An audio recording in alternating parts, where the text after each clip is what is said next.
आज सत्ताको हुर्मत लिने केही मन्त्रीहरू हिजो त्यही सत्ता राज्य सत्ताको छत्रछायामा हुर्किँदै राष्ट्रघाती एमसी पास गराउन सघाउँदै हामीमाथि आक्रमण गर्न आक्रमणकारीको सहगोत्री थिए। हिजो 35 वर्ष सरकार चलाउनेहरू र आज सत्ता चलाउनेहरू बीचमा केही फरक देखिएन। 35 वर्षदेखि तिनीहरूले लुटेकै कारणले गर्दा अहिले जनताले जनमत परिवर्तन गरेका हुन्।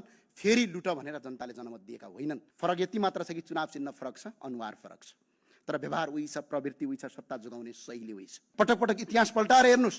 हाम्रो इतिहास के थियो एकछिन पल्टाएर हेरौँ त। छातीमा हात राखेर जम्मा 3 वर्ष अगाडिको इतिहास हेरौँ। कोही सडकमा कराइरहेका थियौँ, कसैले सडकमा कुटाइ खाइरहेका थियौँ, आक्रमण भोगिरहेका थियौँ, कसैले शरीरभरि साङ्लो बाँधेर माइतीघर मण्डलमा उभिरहेका थियौँ, कोही हिरासतमा हत्कडी लगाएर थुनिएका थियौँ। तर आज सत्ताको हुर्मत लिने केही मन्त्रीहरू हिजो त्यही सत्ता राज्य सत्ताको छत्रछायामा हुर्किँदै राष्ट्रघाती एमसी पास गराउन सघाउँदै हामीमाथि आक्रमण गर्न आक्रमणकारीको सहगोत्री थिए। र सम्माननीय सभामुखले हिजो संसदमा झन्डै त्यतिखेर सरकारको पनि 2/3 थियो, बहुमत थियो।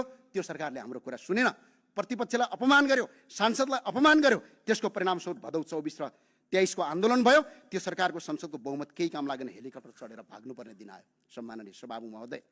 अनि अर्को कुरा 35 वर्षदेखि लुटे, हामीले पनि लुट्न पाउनुपर्छ भन्ने बासी अहिले निर्माण भइरहेको छ। 35 वर्षदेखि तिनीहरूले लुटेकै कारणले गर्दा अहिले जनताले जनमत परिवर्तन गरेका हुन्।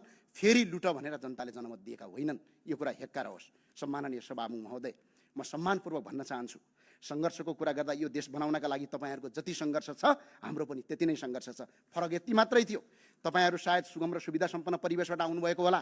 हामी दुखी गरिब र किसान सर्वहारा वर्गका सन्तान थियौँ, त्यही परिवेशबाट आयौँ। तपाईँहरू टेलिभिजनभित्र चिल्ला स्टुडियोभित्र बसेर एसी रुमभित्र बसेर आफ्ना विचार राख्नुहुन्थ्यो होला, हामी सडकमा उभिएर आफ्नो आवाज उठाउँथ्यौँ। तपाईँहरू सामाजिक सञ्जालमा स्टाटसबाट देश बदल्ने सपना देख्नुहुन्थ्यो होला, हामी लाठी भाला र साङ्गीतिक आक्रमण भोग्दै गिरफ्तारी र दमन सहदै परिवर्तनको आवाज उठाउँथ्यौँ।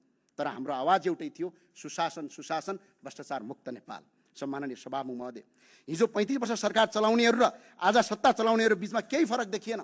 सम्माननीय सभामुख महोदय, हिजो उनीहरूको 2/3 र बहुमत थियो। 33 किलो सुन काण्डको निष्पत्ति छानबिन गरौँ भनेर भन्दा उनीहरू तयार भएनन्। आज करछली र इबी गाडीको भन्सार दर रेटको चुहारको मुद्दामा निष्पत्ति छानबिन गरौँ भन्दा तपाईँहरू तयार हुनुहुन्न। हिजो उनीहरूको सरकार थियो, अदालतमा दर्ता भएका मुद्दा आफै फिर्ता लिन्थे। आज तपाईँहरूको सरकार छ, तपाईँहरू अदालतको मुद्दा आफै फिर्ता लिनुहुन्छ। हिजो उनीहरूको विपक्षमा बोल्दा झुटा मुद्दा लगाइन्थ्यो र अदालत देखाएर तर्साइन्थ्यो। आज तपाईँहरूको विपक्षमा बोल्दा अनुसन्धान निकाय र विभिन्न राज्य संयन्त्रको नाम लिएर दबाब सिर्जना गरिन्छ। हिजो उनीहरूको मन्त्री खुलमखुला धम्की दिन्थे, आज तपाईँहरूका मन्त्री संसदको रोस्टरमा बसेर धम्कीपूर्ण भाषण प्रयोग गरिरहेका छन्। हिजो उनीहरूका विरुद्धमा बोल्दा कार्यकर्ताले सडकमा आक्रमण गर्थे, आज तपाईँहरूका विरुद्ध बोल्दा तपाईँहरूका कार्यकर्ता सामाजिक सञ्जालमा सङ्गठित रूपमा चरित्र हत्या गर्छन्। फरक यति मात्र हो, आक्रमण हिजो सडकमा हुन्थ्यो, आज डिजिटल माध्यमबाट। हिजो आक्रमण भौतिक रूपमा हुन्थ्यो, आज मानसिक रूपमा। हिजो पनि राज्य शक्तिको प्रयोग गरेर असहमतिको आवाज उठाउनेलाई दबाउने प्रयास गरिन्थ्यो, आज पनि गरिँदैछ। हिजो पनि आलोचकलाई शत्रु ठानिन्थ्यो, आज आलोचनालाई विकास विरोधी ठानिन्छ। फरक के रह्यो तपाईँ र उनीहरू बीचमा? फरक यति मात्र छ कि चुनाव चिन्ह फरक छ, अनुहार फरक छ, तर व्यवहार उही छ, प्रवृत्ति उही छ, सत्ता जोगाउने शैली उही छ। जनताले अनुहारको परिवर्तन, शासन शैली र